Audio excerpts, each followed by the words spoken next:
हर खबर पर होगी आपकी पकड़। डाउनलोड कीजिए एबीपी लाइव ऐप।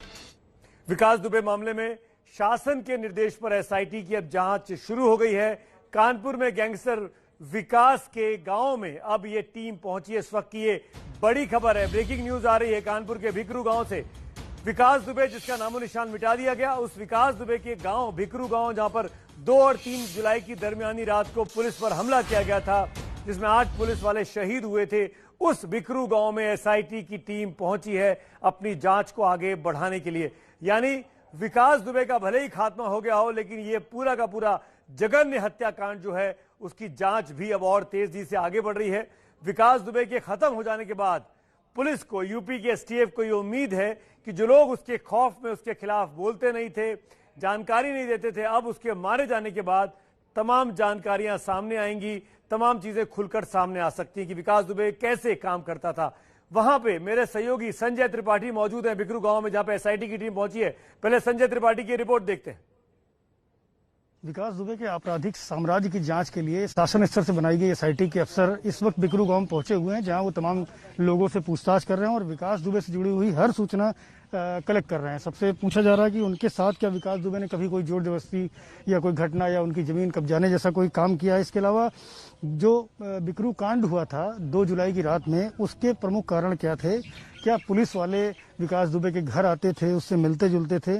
इसके अलावा विकास के जो साथी थे उन पर पुलिस की ओर से क्या कार्रवाई की गई, विकास पर जो गैंगस्टर और तमाम धाराओं में मुकदमे दर्ज हैं उन पर क्या एक्शन लिया गया। इस तरह के तमाम बिंदुओं को एसआईटी देख रही है। साथ ही साथ ये भी देखा जा रहा है कि विकास से कौन कौन व्यक्ति जुड़ा था, कौन कौन व्यक्ति उसके संपर्क में था। इसके लिए उसकी कॉल डिटेल भी निकाली गई है और उसके आधार पर भी पूछताछ की जा रही है। पुलिस से मिली भगत के सूत्र भी तलाशे जा रहे हैं कि कौन कौन ऐसे लोग थे जो विकास से लगातार संपर्क में रहते थे, उसको पुलिस की सारी गतिविधियों की जानकारी देते थे।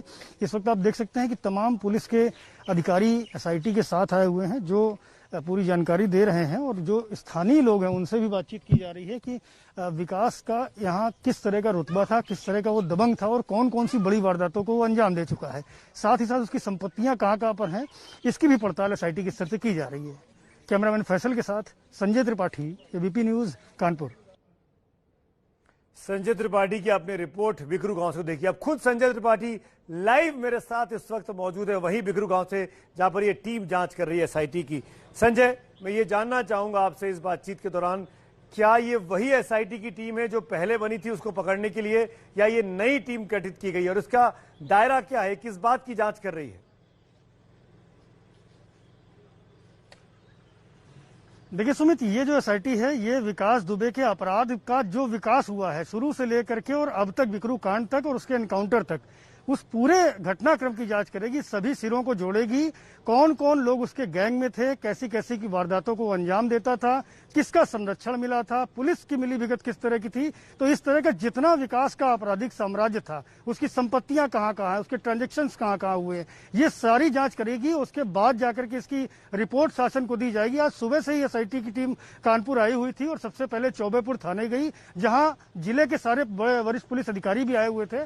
उनसे सारे घटनाक्रम की पूरी जानकारी ली, सभी संबंधित दस्तावेजों की कलेक्ट किया और उसके बाद भिकरू गांव जहां विकास दुबे रहता था वहां एसआईटी की टीम आई थी। और अभी थोड़ी ही देर पहले हमारे सामने एसआईटी की टीम निकल कर गई है आसपास के लोगों से पूछताछ करने। इलाके के लोग अब थोड़ा बहुत बोल रहे हैं क्योंकि विकास दुबे का खात्मा हो चुका है। पहले विकास दुबे का खौफ इतना था, जब तक वो मारा नहीं गया था तब तक लोगों को डर था कि कहीं ना कहीं विकास अगर कुछ बोलते हैं विकास के खिलाफ तो उनके खिलाफ भी कोई विकास आपराधिक वारदात को अंजाम दे सकता है। तो इस तरह से लोग डरे हुए थे, लेकिन अब लोग खुलकर बोलना शुरू कर रहे हैं। और एसआईटी की टीम जो अपर मुख्य सचिव हैं संजय भूसरेड्डी, उनकी अध्यक्षता में यहाँ आई थी। जे रविंदर गौड़ एक सीनियर आईपीएस अधिकारी हैं, वो भी उनके साथ थे। लोगों से बयान लिए हैं, कुछ लोगों ने उन्हें बताया भी है कि किस तरीके से विकास दुबे ने उनकी जमीनों को हथियाया, उनकी संपत्ति को हथियाया, किस तरह से उनके साथ मारपीट की, कैसे यहाँ पंचायत होती थी, विकास के घर में पुलिस का आना जाना कितना था। तो इस तरह के तमाम बिंदुओं पर पूछताछ हुई। बड़ी बात आप कह रहे हैं संजय। एक चीज और जानना चाहूंगा आपसे कि विकास दुबे का विकास या उसके अपराध का विकास, जो जुमला आप इस्तेमाल कर रहे हैं, वो नहीं हुआ होता अगर उसको मदद शासन से, प्रशासन से नहीं मिल रही होती। वो मदद मिली और विकास दुबे इतना बड़ा क्रिमिनल बन गया। मैं ये जानना चाहूंगा, क्या इस जांच टीम के दायरे में वो राजनीतिक नेता भी होंगे जिसकी मदद से विकास दुबे इतना बड़ा बना? क्या ये विकास दुबे के सिर्फ पुलिस कांटेक्ट तक बात करेगी या सियासी जो मदद उसको मिलती रही उस दायरे को भी छुएगी एसआईटी की टीम?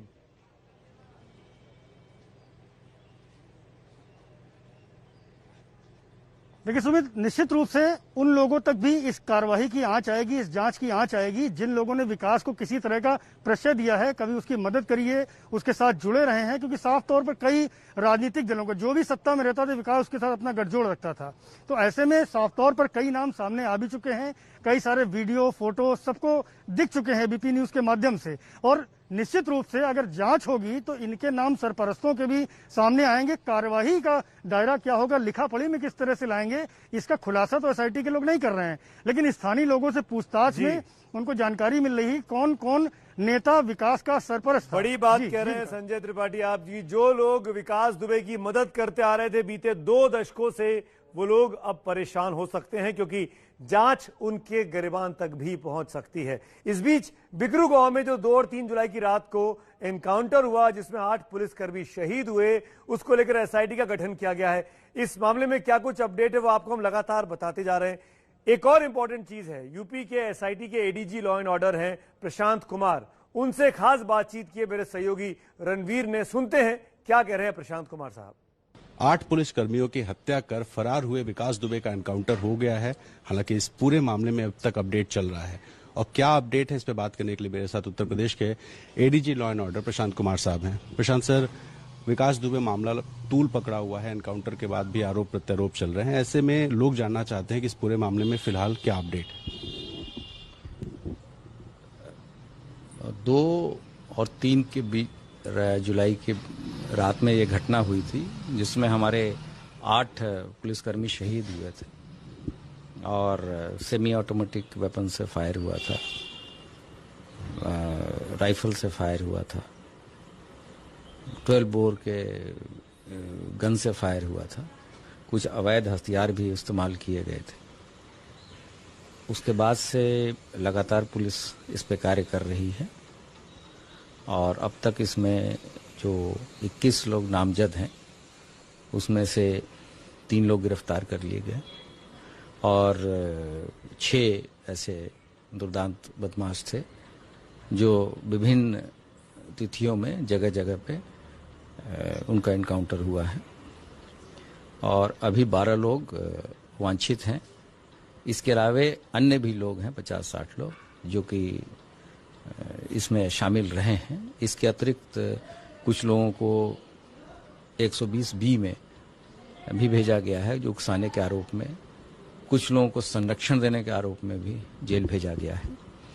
अब राज्य सरकार ने इसमें एक एसआईटी का भी गठन कर दिया है जो कि इस चीज़ों को देखेगी कि किस तरह से जब इतना बदमाश था जिसके ऊपर 60 मुकदमे थे और वो कैसे इतना बड़ा साम्राज्य चला रहा था, उसमें किसकी मिली भगत थी, पुलिस के लोग भी मिले थे या अन्य विभागों को। तो वो बड़ी एक बृहद जांच है जो अपर मुख्य सचिव महोदय के अध्यक्षता में एक एसआईटी गठित की गई है जिसमें पुलिस अधिकारी भी हैं, उसके टर्म ऑफ रेफरेंसेस भी पब्लिक डोमेन में है।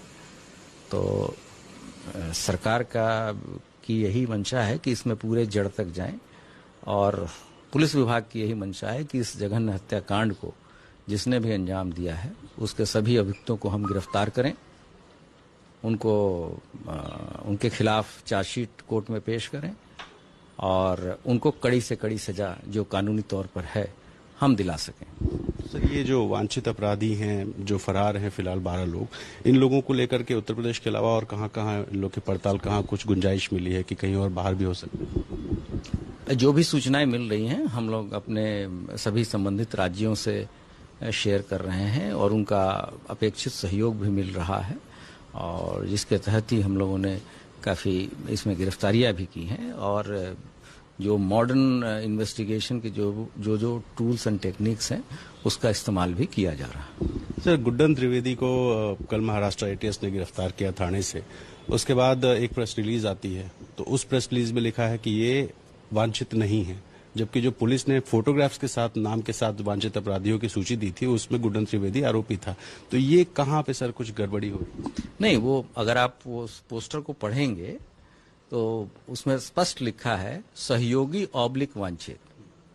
तो ये उनका सहयोगी रहा है, उस गैंग का मेंबर रहा है, लेकिन वर्तमान केस में अभी तक वो वांछित नहीं है।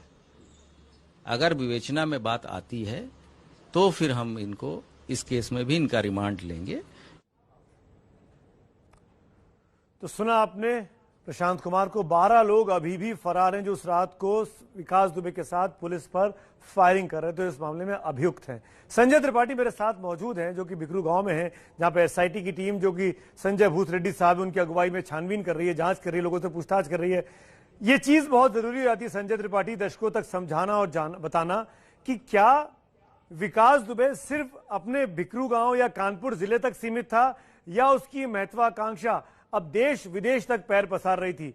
क्या वो इंटरनेशनल लेवल पर भी खेलना चाह रहा था, क्योंकि ऐसी खबरें हैं कि वो विदेशों में प्रॉपर्टीज खरीद रहा था।